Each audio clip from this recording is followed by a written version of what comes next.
এই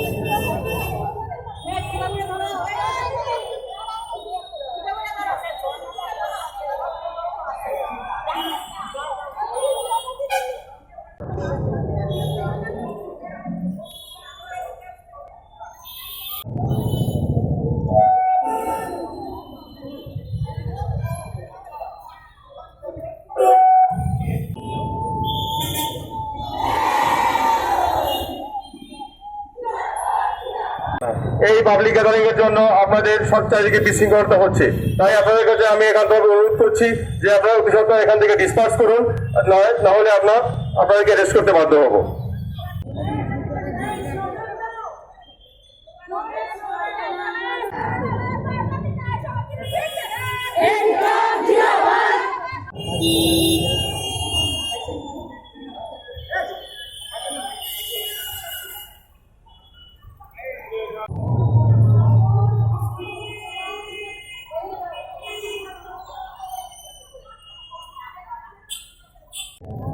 সারা ভারত গণতান্ত্রিক নারী সমিতি সহ সমস্ত বামপন্থী মহিলা সংগঠনগুলো উদ্যোগে ৭ দফা দাবির ভিত্তিতে আজকের কর্মসূচি। আমাদের স্লোগান হলো নারী অধিকার এবং নারীদের নিরাপত্তা সুনিশ্চিত করতে হবে, কাজ, খাদ্য, স্বাস্থ্য, শিক্ষার সুব্যবস্থা করতে হবে এবং গণতান্ত্রিক অধিকারের উপর আক্রমণ বন্ধ করে। এই তিনটা হলো আমাদের স্লোগান। আর ৭ দফা দাবি, এই ৭ দফা দাবির ভিত্তিতে আজকের এই আন্দোলন সমস্ত মহিলা সংগঠন, বামপন্থী মহিলা সংগঠন মিলে আমরা লক্ষ্য করছি যে আমাদের দেশের সমস্ত শ্রমজীবী অংশের মানুষ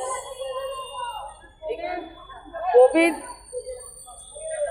আক্রান্ত যারা আছে তারা তো বটেই, তারা ছাড়াও শ্রমজীবী মানুষের কাজ, খাদ্য, বেকারদের কর্মসংস্থান এবং কৃষকদের যারা আছে তাদের ঋণ মুকুব করা, তাদেরকে সার বীজ দিয়ে সাহায্য করা, যত কথাই দেশের প্রধানমন্ত্রী বলছেন মানুষের উদ্দেশ্যে, কোনো কিছু ফলপ্রসূ হচ্ছে না।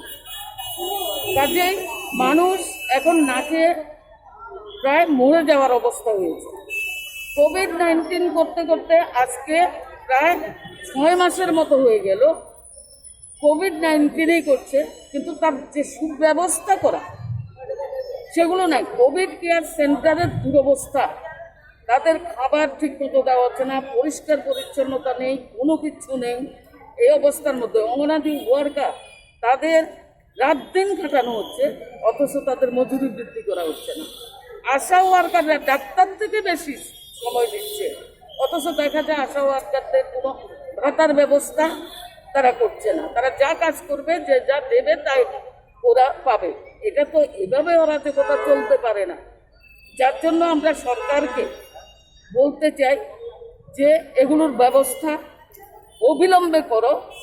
আর আমরা লক্ষ্য করছি ত্রিপুরা রাজ্যে, সারা দেশেই আছে, এই কোভিড আক্রমণের মধ্যেও আমরা দেখছি যে নারী নির্যাতন যে হারে বাড়ছে। আমাদের রাজ্যে কখনো গাড়ি করে তুলে নিয়ে ইউপি, দিল্লি এই সমস্ত জায়গাতে হতো এই সমস্ত ঘটনা, আমরা দেখতাম পত্রিকা, কিন্তু আমাদের মতো রাজ্যের মতো রাজ্যে আমরা কোনোদিন দেখিনি গাড়িতে তুলে নিয়ে গিয়ে গাড়ির মধ্যে রেখে গণধর্ষণ। এটা বিরল ঘটনা এবং আমরা দৃষ্টান্তমূলক শাস্তি চাই তাদের। যে একটার পর একটা ঘটনা ঘটছে, তাদের কোনো শাস্তি, আসামি ধরা পড়ছে না, আসামি কম্প্রোমাইজ করে ফেলছে, এই সমস্ত চলছে। এবং এগুলোর বিরুদ্ধে আমরা আজকে রাস্তায় নেমেছি। আমরা আরও বৃহত্তর আন্দোলনে যাব। যদি আমাদের এই দাবিগুলো যদি সরকার না মানে, তাহলে বৃহত্তর আন্দোলনে আমরা যাব।